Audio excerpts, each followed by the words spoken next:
If it doesn't serve me, then I'm serving it. And for me, that's what ownership is all about, is knowing what serves me and knowing that if I'm serving it, then I need to change my relationship with it or I need to remove it.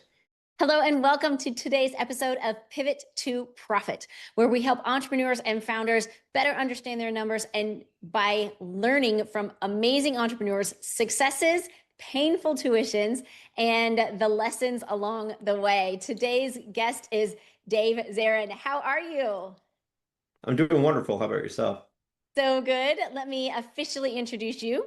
Dave is a seasoned entrepreneur who built a seven-figure business from scratch, only to watch it collapse while chasing profit without purpose. After losing it all, he began rebuilding with alignment and clear systems that prioritize keeping what you earn, love that, not just making more money. Dave now helps business owners build lives they don't need to escape from while scaling sustainably. He brings a direct, grounded perspective on the hidden cost of business growth and what it takes to build success that feels like success. I love that. So before we dive in, listen, business owner, founder, if you are stressed about your money, you got surprise tax bills, your accountant just isn't cutting it anymore, go to pamjordan.com. We would love to help you at Pivot Business Group. Get a hold of your numbers, have clarity on where you're going, scale profitably, and be able to exit when you're ready. All right, Dave, are you ready to jump in? Oh, yeah. All right, perfect. Tell me, what did you want to be when you were a little kid? What was the dream? The dream was I had no idea. So I grew up taking martial arts. I became a second degree black belt and instructor in Taekwondo when I was 14. So that was the first time I got to experience bossing my parents around because they were my students in class. And my mom always reminisces about how much she hated having to say yes, sir to me.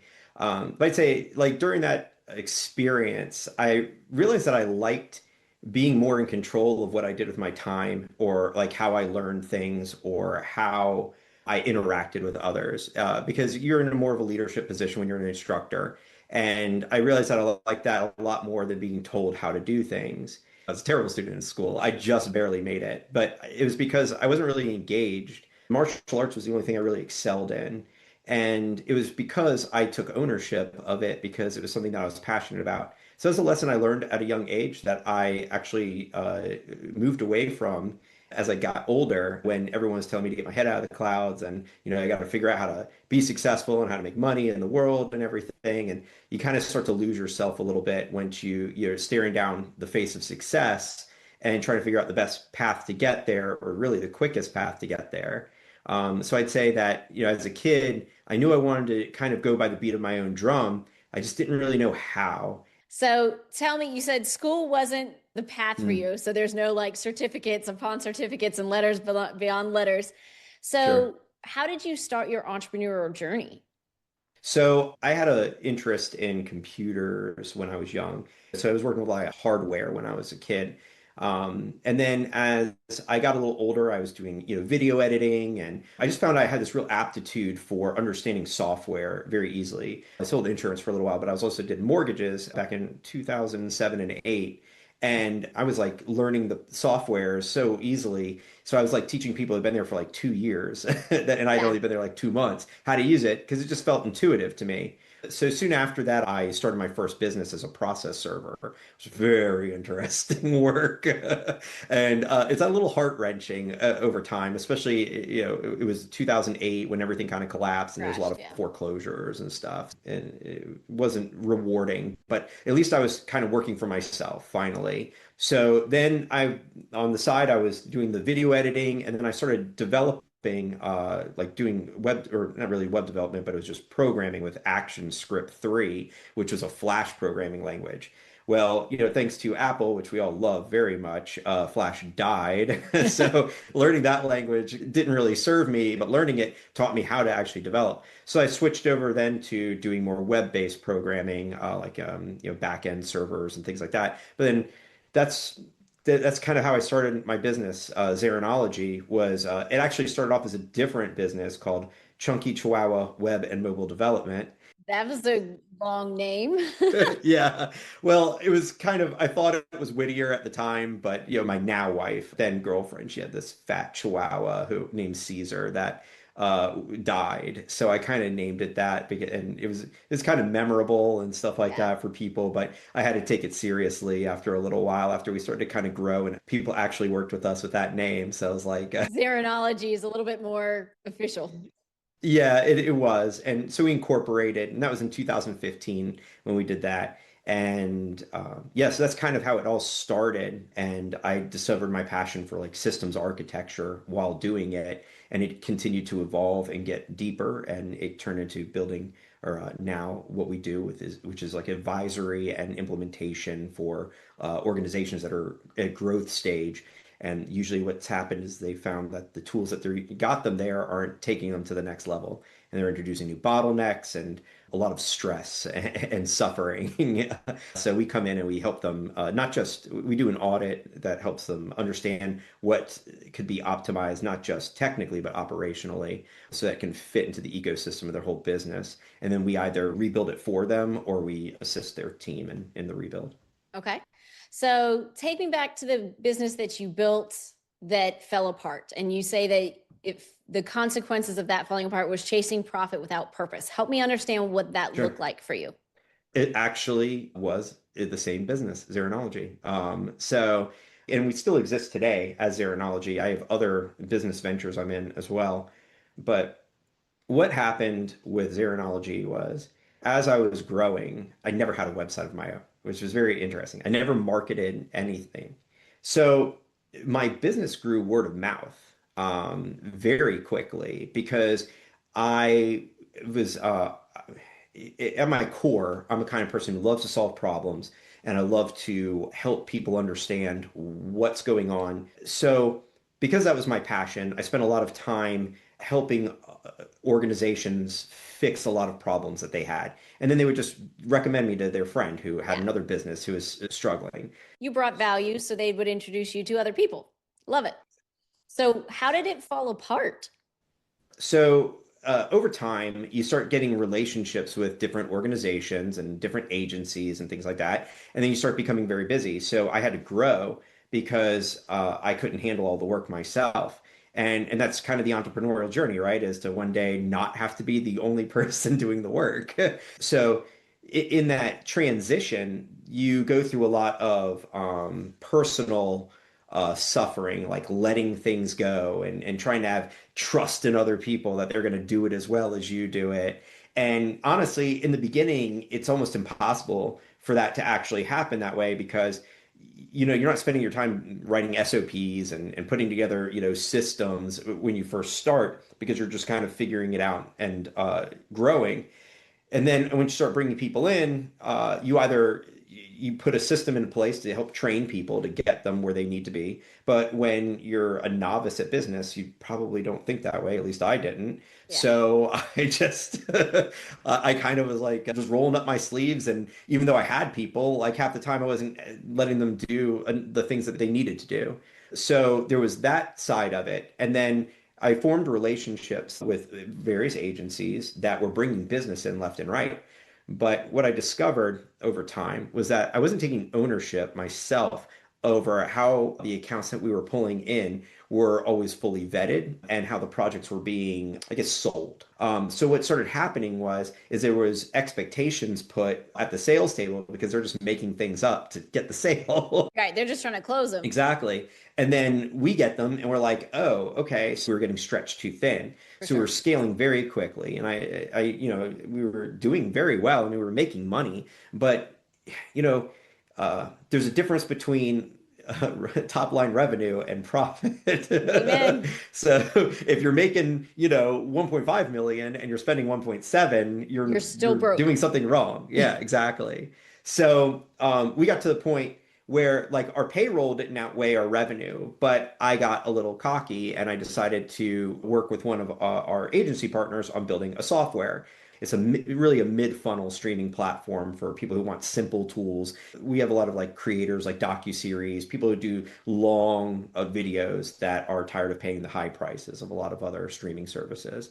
So we built this, and then the partner basically decided they didn't really want to do anything, and they were the marketing side of the whole thing. Oh no, so you built it and there was no marketing.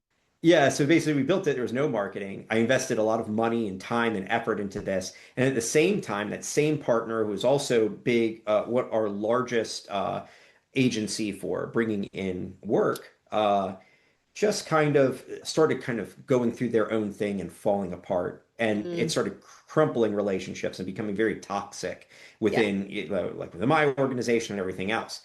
So I had to scale back. I had to lay off 60% of my staff. And what I realized as I was going through this process was that I kind of lost myself in the entire, success chase, right? I'm chasing currencies. Like in this case, it was money, success, reputation, all of these things. It's just like saying yes to everything because it's an opportunity. Yeah. So you start growing and you start seeing those results, and you're like, yes, I'm doing this right. And you're like, this is working, everything's going so well until it isn't. Until. And then all of a sudden, yeah, you start like what your plans were for, when you're building something like a software on the side and you're investing in that, you had this, plan for, all right, this is the number we're going to hit, so we're going to be profitable even with this, but then you don't hit it because all of these things start to fall apart in a certain point. And I think for me, what I realized is that I wasn't taking ownership, and Yeah. that was kind of the bottom line. Sometimes you think you're delegating, but what you're really doing is abdicating the responsibility to something or someone else. If you delegate it to somebody, then you have to have ownership of how they're addressing it and making sure that they know what's expected so that they can actually execute it in the way that's going to give you the favorable outcome that you're looking for, or at least get you closer to it. Yeah. And when you don't do that, then it's really abdication. I think there's a fine line that a lot of us in business ride when it comes to those two things. So that's a very hard lesson I learned over time and has actually led me to some of the new ventures that I'm working on now as well. So now that you're in version 2.0, what did you do personally to educate yourself and grow yourself so that you learn from those mistakes and were better for 2.0 version? What did you do? I'd say the most important thing that I did was learn how to draw boundaries. When I talk about ownership, I mean taking ownership of your outcomes. Now, we can't control those outcomes because ownership isn't really control.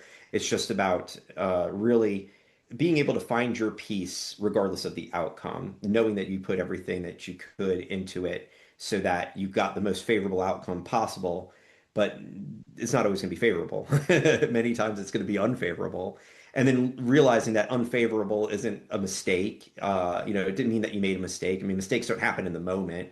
In the moment, you make a decision and you make the best decision you can from the relative perspective that you have at that time.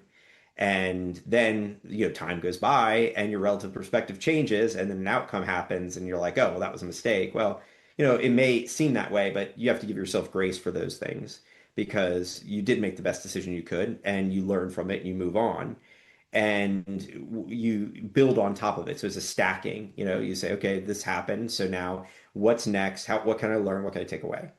And the boundaries are important because one of the things that we hear a lot is people are like, you have to learn how to say no. But no is a boundary, and it is an important one because I've kind of developed this language for myself that, if it doesn't serve me, then I'm serving it.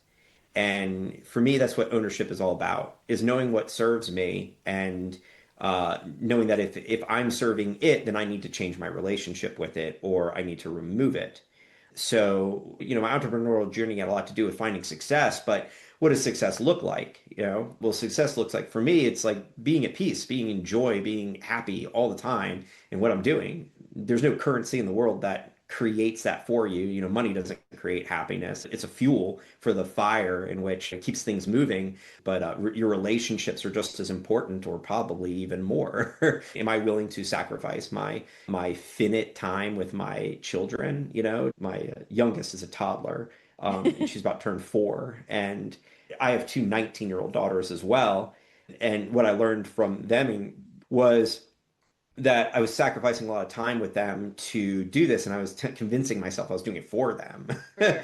But they needed my presence more than they needed my money. Don't get me wrong, the money was nice. I mean, they enjoyed it, but as I see them at 19 now, and we look back at all the vacations we took and all the fun things we did, none of those things matter as much as me like being there for them, listening to them, talking to Yeah. them. And so that's what I did in this go round was I started removing things that don't belong. I Yeah. started drawing my boundaries and I started taking ownership, not just of the external things that are the things I was putting out or really of my desires, but the things I was taking in.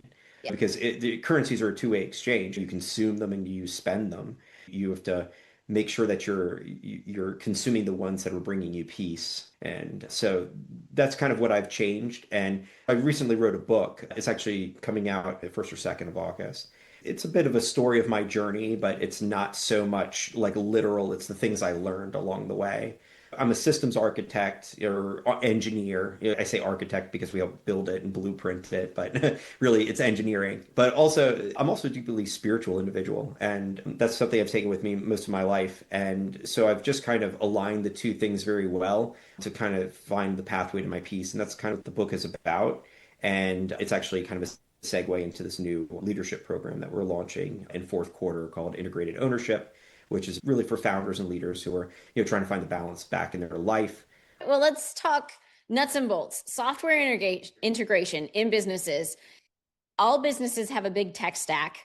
And what have you seen are ways that mistakes that businesses are making with their software that they currently have? And how do you identify those? And then how do you solve them? Depending on the organization, so we work with organizations, some that have been around for, 30, 40 years, where they have held on to legacy systems for just way too long. So it's attachment to systems that you're comfortable with.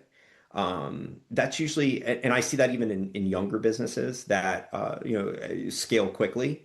They're like, oh, well, we understand how this works, so this has to be the best way, even though they keep breaking and we keep having to come in on the weekend or, calling people, because the website's going down. As you said, there's so much software that we have, and it creates this thing that I call software overwhelm. And it's very easy to get lost in it because so many of us don't feel like we have time for this stuff. If it's not your expertise, you don't have time for it, right? So, and it's fair because like we only have so much time in a day and we have to budget that accordingly. So, how do you make the best decisions? Well, it's very difficult. Again, like I said, there is no best decision. There's just, what's appropriate for you. And what we find with a lot of companies is that a lot of people find it more appropriate to continue to do these manual processes, to keep putting out fires, because what they don't see is on the other side of what it looks like when it's working, when it's actually operating successfully. Yeah. They don't realize that relief because all they see is the journey between between where they are now and where they want to be, and it seems so insurmountable because getting to the what I would call like a duct tape solution was very difficult for them. So I see that that's probably like the hardest part is the mentality of getting out of that. It's just such a big job. Well, obviously it is. It's not the same as going to the lake for the weekend and being on your boat, sure, but it's necessary because it's going to give you a lot more weekends of doing that once you fix the problems that you have. So there's really no one size fits all solution. And I think that's one of the things that frustrates most of my clients the most. It's because people are like, just tell us what to do. They want this silver bullet. They want this secret path to make life easier and solve all these problems. Sure. And we're all sold simple. I mean, if you're on Facebook, I mean, everyone's like, oh, just do this one thing and it solves all your problems. But the opposite of simple is not complex. It's depth. It's understanding the depth of what needs to be done and understanding all those levels. Because complexity is also a bad thing. We have to remove complexity.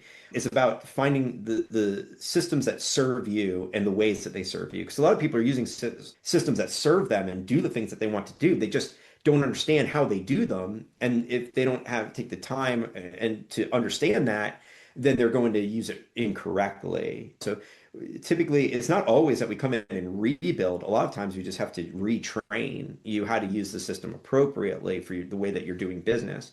So, I mean, and it's different in every industry. I mean, you could have two companies selling the exact same things, but the way they sell them, what kind of traffic sources that they have are going to dictate, if they're all social media, if they're a combination of social media and affiliate, if they're also using influencers as well that are using different types of links. And there's all kinds of different ways that you can assess these things and find success with at the top of the funnel.